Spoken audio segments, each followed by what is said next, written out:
कवर्धा के आदर्श नगर इलाके में धर्मांतरण को लेकर जमकर हंगामा हुआ है। होली किंगडम स्कूल के एक फादर और उनकी पत्नी पर गंभीर आरोप लगे हैं कि बीमारी ठीक करने के बहाने लोगों का धर्म बदल रहे थे। जानकारी मिलते ही विश्व हिंदू परिषद के कार्यकर्ता मौके पर पहुंचे, करीब 20 लोगों को पकड़ा। वीएचपी का आरोप है कि लोगों को ये कहकर बुलाया जाता था कि प्रार्थना करने से बीमारियां ठीक हो जाएंगी, लेकिन असल में वहां ईसाई धर्म स्वीकार कराने का प्रयास करवाया जा रहा था।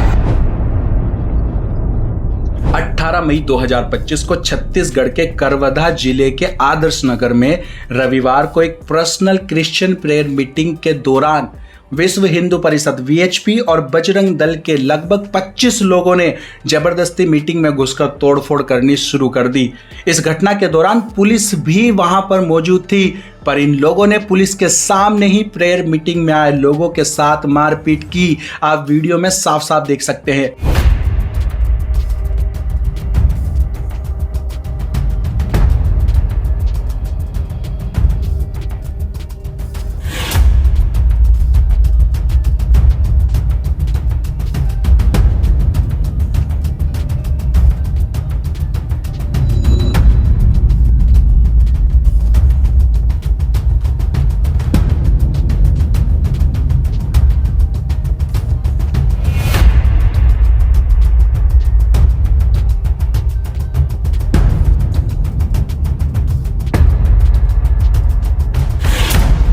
प्रार्थना सभा के दौरान जिसमें 20 से अधिक लोग, जिनमें महिलाएं और बच्चे भी शामिल थे, वीएचपी और बजरंग दल के कार्यकर्ताओं ने सभा स्थल में घुसकर नारेबाजी करी और सभा में शामिल लोगों को धक्का मुक्की की और मारपीट की।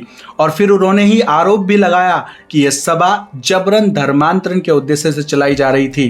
जिस तरह पूरे जिले में, शहर में धर्मांतरण का खेल चल रहा है, उसी कड़ी में आज आदर्श नगर में भी रविवार को यहाँ सभा के माध्यम से लोगों का धर्मांतरण करवाया जा रहा था। इसमें अलग अलग गली मोहल्लों से, बाहर से लोग आए हुए थे। कैंसर के इलाज के नाम पे, जादू टोना के नाम पे लोगों को यहाँ बुला के प्रार्थना सभा के माध्यम से धर्मांतरण करवाया। इस दौरान पुलिस भी मौके पर मौजूद थी, लेकिन हमलावरों की आक्रामकता जारी रही। पुलिस ने सिचुएशंस को कंट्रोल करने के लिए हस्तक्षेप किया और इस प्रेयर मीटिंग के ऑर्गेनाइजर होली किंगडम स्कूल के डीन जोसे थॉमस को कोतवाली करवदा पुलिस स्टेशन में ले जाया गया। उन पर भारतीय दंड संहिता की धारा 295 है, यानी धार्मिक भावनाओं को आहत करने के इरादे से किया गया कार्य, और छत्तीसगढ़ के धर्मांतरण विरोधी कानून के तहत मामला दर्ज किया गया। हालांकि थॉमस को उसी दिन जमानत मिल गई, लेकिन उन्होंने और उनके परिवार वालों ने आगे मिलने वाली धमकियों के लिए चिंता जताई है, क्योंकि यह घटना 6 मई को हुए एक प्रोग्राम के ठीक 2 हफ्ते बाद हुई है, जब अखिल भारतीय विद्यार्थी परिषद ABVP के सदस्यों ने जिला कलेक्टर कार्यालय में प्रदर्शन कर डीन थॉमस के स्कूल को बंद करवाने की मांग की थी। उन्होंने आरोप लगाया था कि स्कूल में धर्मांतरण गतिविधियां हो रही हैं। विश्व हिंदू परिषद और बजरंग दल के कुछ जो कार्यकर्ता हैं, उनके द्वारा शिकायत की गई कि आदर्श नगर परिसर में, जो परिसर में हम कहाँ खड़े हैं, यहाँ पे एक सभा आयोजित की जा रही है, आराधना कराई जा रही है और लोगों को गलत तरीके से यहाँ पे धर्मांतरण कराया जा रहा है। थॉमस और उनके परिवार वालों का कहना है कि विश्व हिंदू परिषद के संगठन के लोग जानबूझकर उनके स्कूल को टारगेट कर रहे हैं और स्कूल को बंद करवाने की प्लानिंग से ही यह सब कुछ किया जा रहा है। स्थानीय क्रिश्चियन लोगों ने बताया कि उनके समुदाय को प्रार्थना सभाओं के दौरान लगातार धमकियां और परसिक्यूशन का सामना करना पड़ रहा है। भारत का संविधान धार्मिक स्वतंत्रता की गारंटी देता है, लेकिन छत्तीसगढ़ के साथ साथ अन्य कई राज्यों में धर्मांतरण विरोधी कानून लागू हैं और जिनका दुरुपयोग कर क्रिश्चियन समुदायों को जानबूझकर निशाना बनाया जा रहा है। ये लोग पहले क्रिश्चियन प्रेयर्स मीटिंग में घुसते हैं, लोगों के साथ मारपीट करते हैं और पुलिस के सामने ही गुंडागर्दी की जाती है और फिर मीडिया बुलाकर उल्टा क्रिश्चियन लोगों पर ही धर्मांतरण का आरोप लगाते हैं। आपका इस बारे में क्या कहना है, हमें कमेंट्स में जरूर बताइए। करवदा जिले के पुलिस को किसको जेल में ले जाना चाहिए था? उनको जो शांतिपूर्वक तरीके से अपने पर्सनल घर में प्रार्थना कर रहे थे बीमारों के लिए, या फिर उनको जिन्होंने घर में घुसकर महिलाओं के साथ मारपीट करी? वीडियो में सब कुछ रिकॉर्ड होने के बाद भी किसी के भी खिलाफ कोई भी कार्यवाही नहीं की जाएगी। क्यों? क्योंकि ये जानते हैं कि क्रिश्चियन सब कुछ चुपचाप सह लेते हैं, कोई हिंसा नहीं करते हैं। लेकिन ये याद रखना कि पिछले 2000 सालों से करोड़ों लोगों ने यीशु मसीह के नाम से मार खाई है और लाखों पुरुष, महिलाएं और यहाँ तक कि बच्चों ने भी अपनी जान दी है, लेकिन प्रभु यीशु के सुसमाचार को कोई रोक ना सका।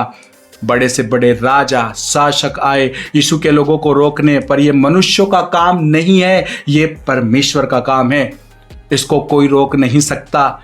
इतिहास गवाह है, मसीह विश्वासियों को सताने वाले या तो खुद नाश हो गए या फिर मसीह के चेले बन गए, और जो मसीहों को मारते पीटते थे वो बाइबल उठाकर यीशु की सेवा करने लगे, क्योंकि वो सच्चा जीवित खुदा है। यीशु ने आज्ञा दी थी कि दुनिया के छोर तक जाओ और सुसमाचार लोगों के साथ बांटो। मत्ती अध्याय 28 उसका 19 से 20। इसलिए तुम जाकर सब जातियों के लोगों को चेला बनाओ और उन्हें पिता और पुत्र और पवित्र आत्मा के नाम से बपतिस्मा दो, और उन्हें सब बातों में जो मैंने तुम्हें आज्ञा दी है मानना सिखाओ, और देखो मैं जगत के अंत तक सदैव तुम्हारे साथ हूं। आज 2000 साल बाद दुनिया के सब जाति के लोगों के ये सामने है कि यीशु के वचन पूरे हुए हैं और करोड़ों लोगों ने शहीदी दी है। आज दुनिया का कोई ऐसा कोना नहीं छूटा जहां लोग जीवित खुदा यीशु को नहीं जानते, उसके आश्चर्य कर्मों को नहीं जानते, और हम मसीह लोग सिर्फ इसलिए लोगों की मार और नफरत को सहते हैं क्योंकि बाइबल में यह आज्ञा है कि अपने न्याय को परमेश्वर के हाथों में सौंप देना। मैं तेरा परमेश्वर अपने आप पलटा लूंगा। रोमियो अध्याय 12 उसका 19। है प्रियो, अपना पलटा ना लेना परंतु क्रोध को अवसर दो, क्योंकि लिखा है पलटा लेना मेरा काम है, प्रभु कहता है मैं ही बदला दूंगा। आज जो लोग पहले जबरदस्ती घर में घुसकर मारपीट करते हैं और फिर उल्टा इल्जाम लगाते हैं, फिर भी मसीह लोग ये सब कुछ सह लेते हैं, क्योंकि ये बाइबल की भविष्यवाणी है। यीशु ने कहा था मेरे नाम से तुमको सताया जाएगा। मत्ती अध्याय 10 उसका 22। मेरे नाम के कारण सब लोग तुमसे बैर करेंगे, पर जो अंत तक धीरज धरे रहेगा उसी का उद्धार होगा। और फिर बाइबल में लिखा है जब सुसमाचार सब लोगों तक पहुंच जाएगा तब दुनिया का अंत निकट होगा और यीशु का दोबारा आगमन भी होगा जो इस जगत का न्याय करेगा। मत्ती अध्याय 24 का 14। और राज्य का यह सुसमाचार सारी पृथ्वी में प्रचार किया जाएगा कि सब जातियों के लिए गवाही हो, तब अंत आएगा। प्रेरितों के काम अध्याय 17 उसका 31। क्योंकि उसने एक दिन ठहराया है जिसमें वह उस मनुष्य के द्वारा धर्म से जगत का न्याय करेगा जिसे उसने ठहराया है, और उसे मरे हुओं में से जिलाकर यह बात सब पर प्रमाणित कर दी है। ये सब बातों का होना तय है, और लिखा है कि बाइबल का एक बिंदु भी नहीं टलेगा जो पूरा ना होगा। आज बाइबल की एक एक बात दुनिया के सामने पूरी हो रही है। दुनिया के सामने है, जिनकी आंखें हैं वो देख भी रहे हैं, और जिनके कान हैं वो सुन भी रहे हैं, और जिनको बचना है वो मन फिरा रहे हैं। अपनी आंखें खोलकर अगर आप देखेंगे तो आप देख पाओगे कि ये सारी दुनिया, हर एक धर्म, हर एक जाति, हर एक देश, ये सब यीशु मसीह के इर्द गिर्द घूम रहे हैं, क्योंकि न्याय के सिंहासन पर वही इकलौता विराजमान है जिसने मृत्यु को हरा दिया और तीसरे दिन मरे हुओं में से जी उठा। लिखा है बचने वालों के लिए बातें जीवन की हैं और नाश होने वालों के लिए मूर्खता की। पहला कुरिन्थियों अध्याय 1 उसका 18। क्योंकि क्रूस की कथा नाश होने वालों के निकट मूर्खता है, परंतु हम उद्धार पाने वालों के निकट परमेश्वर की सामर्थ्य है। मैं जानता हूं आप लोग जो विश्वास में अभी नहीं हैं वो ये वीडियो देख रहे हैं। हमारे चैनल के एनालिटिक्स हमें बताते हैं कि नॉन बिलीवर्स में 20% लोग WTL की वीडियोस को वॉच करते हैं। ये जीवंत खुदा यीशु मसीह का सुसमाचार है आपके लिए। यीशु आपसे बेहद प्यार करते हैं। आपको बचाने के लिए ही उसने क्रूस पर अपना लहू बहाया। आपके ऊपर जो मौत मंडराती रहती थी उसको उसने हरा दिया और आपको अनंत जीवन देने का वायदा किया है। यूहन्ना अध्याय 3 उसका 16। क्योंकि परमेश्वर ने जगत से ऐसा प्रेम रखा कि उसने अपना इकलौता पुत्र दे दिया ताकि जो कोई उस पर विश्वास करे वे नाश ना हो परंतु अनंत जीवन पाए। याद रखिए, जब तक आप इस दुनिया में जीवित हैं आपके पास एक मौका है मन फिराने का। मौका है अंधकार से प्रकाश में आने का, क्योंकि मरने के बाद फिर कोई दूसरा मौका नहीं है। प्रभु आपको दया और अनुग्रह दे।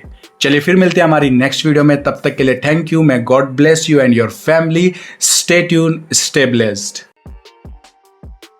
एक और बात जो मैं आपके साथ शेयर करना चाहता हूं कि हमारे जैसे चैनल्स पर YouTube एड्स का रिवेन्यू लिमिटेड कर देता है, मतलब कि एड से कोई भी खास इनकम नहीं होती है, इतनी भी नहीं कि एक्सपेंसेस भी निकाले जा सकें, और स्पॉन्सर्स हम जैसे चैनल्स को मिलते नहीं हैं।